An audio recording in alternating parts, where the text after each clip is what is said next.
Hi, I'm Bill Holcomb. Today we're diving into a beginner friendly watercolor of the incredible Rainbow Mountains in Peru. This location was a recommendation from students at the Florida State University. I'm using paints from our friends at Deep Deep Light, and you'll find both the paint link and the free downloadable sketch in the description. So, to begin this painting, we have created some blue color, and then using our mop brush, we go all over the sky area. This is going to be an uncomplicated sky area because all the activity is in the magnificent Rainbow Mountains of Peru. As mentioned, this was recommended by various students at the Florida State University here in Tallahassee who are attending college there from Peru.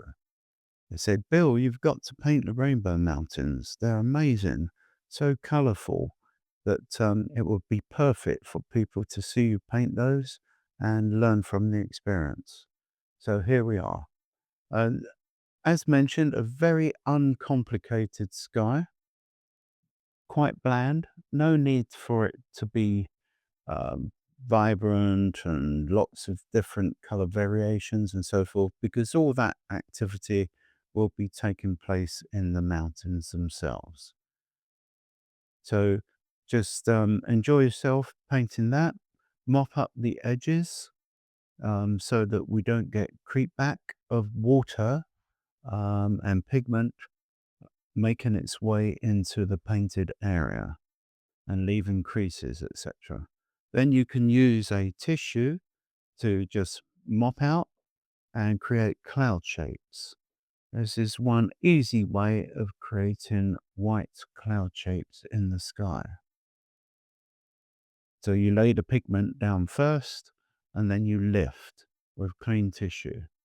You can continuously use clean tissue so you don't have transference of pigment onto the paper as you lift. And as always, when you dry it with a hairdryer, it will lighten much more, as you will see when we do this. Here we go. So that's dried. And then we have the distant mountain ranges. And as always, they will fade. They will fade because they're a combination of a bluey gray color, as is the case in nature. If you study nature, sometimes it's more obvious than other times because it does depend upon the light of the day.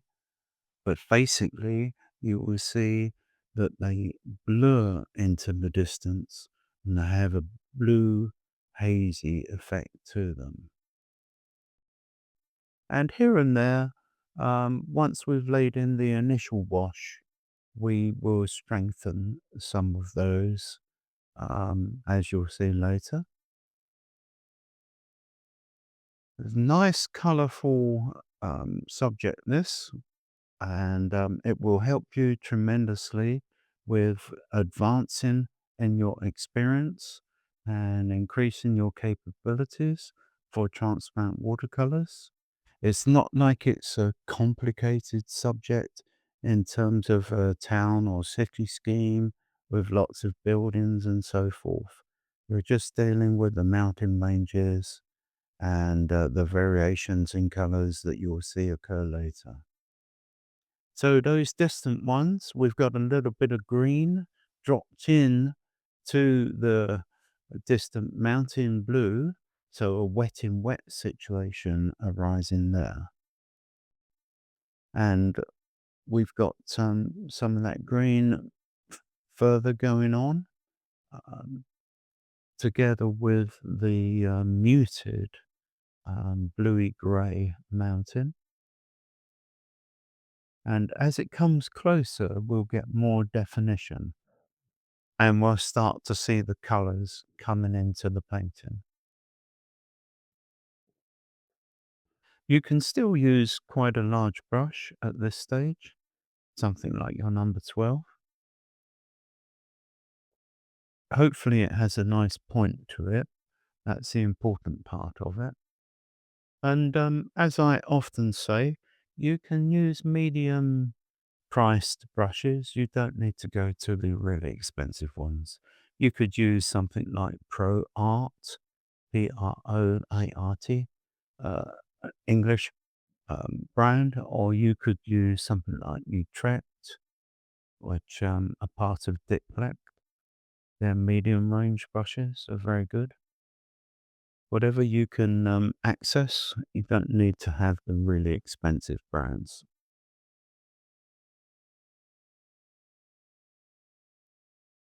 So you can see in the distance, we're building up a situation where the most distant mountains are bluey grey and fade away. Always have a tissue to hand so that you can mop up here and there. Sometimes you may have too much pigment on the brush or on the paper, and you want to dull that in some way to give a more faded feel, and the tissue will help you achieve that, either directly from the brush to take off some of that pigment, or from the paper itself where you have laid down some of the pigment. You can see as well that it helps you to create lifting. See those lighter areas where we've lifted down to the paper itself. This is the English style of transparent watercolor paper, where we use the white of the paper for our lights, as opposed to using body color, such as a Chinese white or gouache. Some say gouache, various pronunciations, to achieve the white of the paper as opposed to laying on an opaque color. An opaque color will actually jump out off the page and it will look foreign, it will not look natural. If you can use the white of the paper as much as possible, that is much more natural and convincing. So you are now building up to the middle ground and then the foreground. You've done the distance, you've done the cloud shapes, you've done the distance, and now we're getting onto the middle ground and then the foreground. We have light source coming from the left of the painting in this situation, and therefore we will have shadows cast on the right hand side.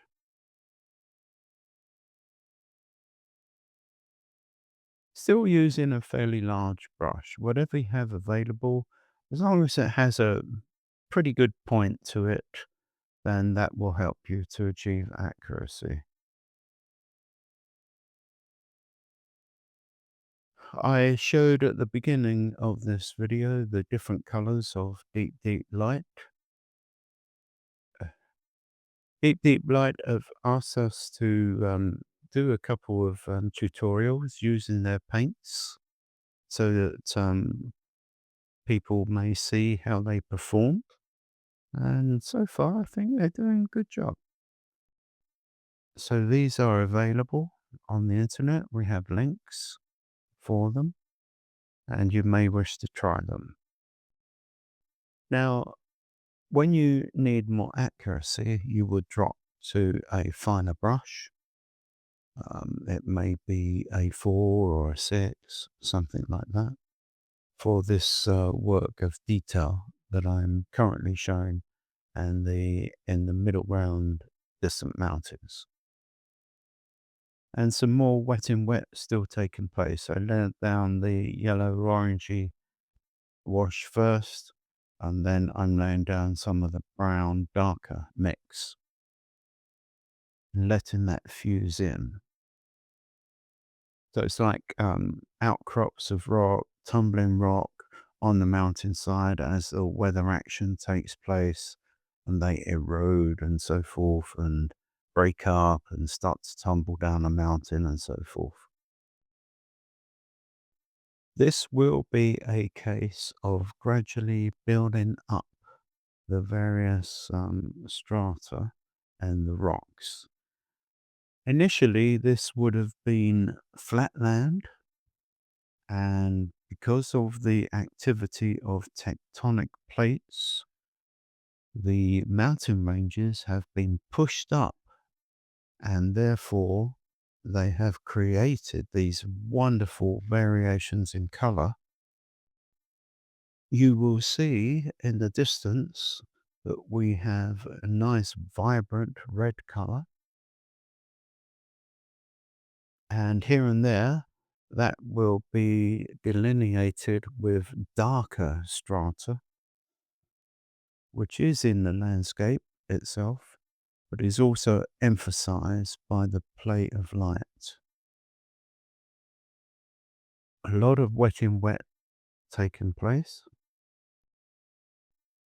So mixing up some of that darker color now so that we can drop it in and let it fuse into the red color. We're over halfway through this painting. The remainder will appear quite rapidly. As I mentioned earlier, the light source is from the left-hand side, so shadow areas are being cast on the right-hand side of the mountain ranges. I would suggest that this is a good tutorial to have a go at, because there's no right or wrong. If you look at photographs of these mountain ranges, they do vary tremendously in the color variations, and you can make up your own combination. This is quite close to the photograph that I saw, but you can play around with this. And it's not as if you're trying to meticulously draw, say, a city scheme with a bunch of houses, and you need to get accuracy in relation to the roof slopes, the sides of the buildings, the windows, etc., which would be more complicated. In this tutorial, you can have much more fun with it and do your own variation of this mountain range.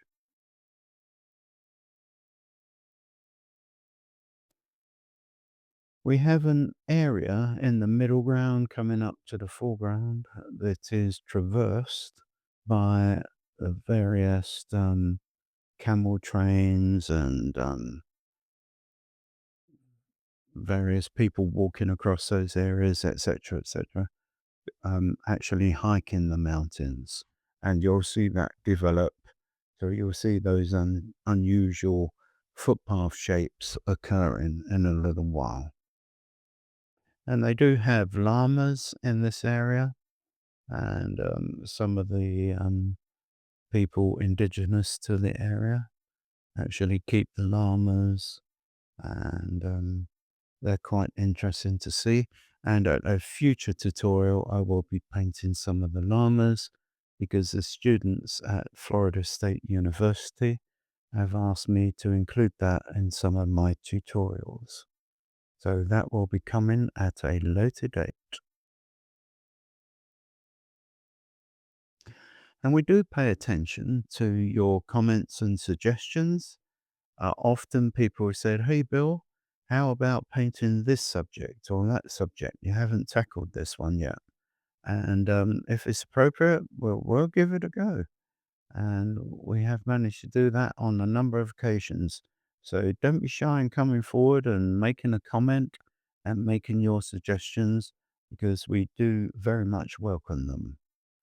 And don't forget, it's easy to subscribe. If you subscribe, it's all free. We've got over 200 videos now, giving tutorials on how to paint transparent watercolors in the English style, where we leave the white of the paper for our lights. And you will learn a great deal from those and make rapid progress, I guarantee, in your efforts to achieve transparent watercolor paintings.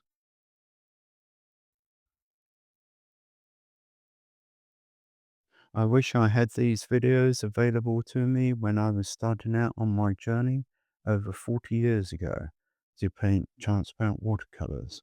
But the internet didn't exist. It was hard to look at the possibility of finding videos to try to learn transparent watercolor. Non-existent, basically. And you'd have to rely upon various books and so forth that could only show you too much.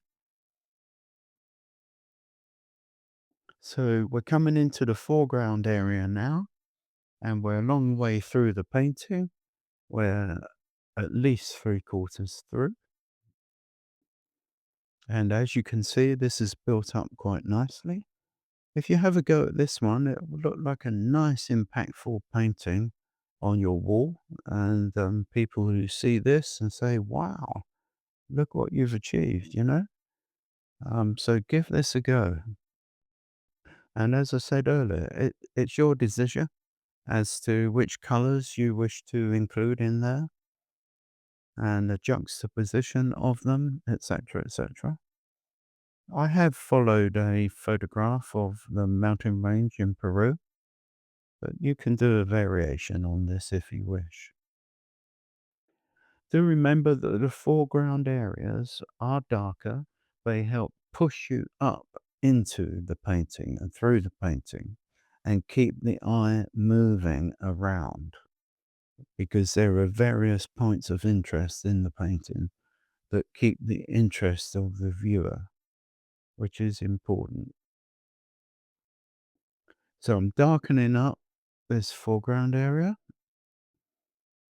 We've got a lot of red going on there, but dropping in some of the dark blues and violets too, and letting that fuse in to the foreground area. We got a brown sandy area right at the bottom left hand side. That's part of the pathway that is used by the various camel trains, etc., to take people into the viewings of the Rainbow Mountains here in Peru. I very much hope you've enjoyed this. We're very close to the end of the tutorial. And once again, do remember to like and subscribe and make your comments. It really does help us. And if we can do a subject that you recommend, that will be great. By doing so, you'll be notified automatically when we upload a new tutorial, and it's all free. You've got nothing to lose. Everything is free on our channel. And here we are, a finished painting. I hope you've enjoyed that, and I really hope you have a go at this one. The Rainbow Mountains of Peru. Thanks for watching, and we'll see you next time.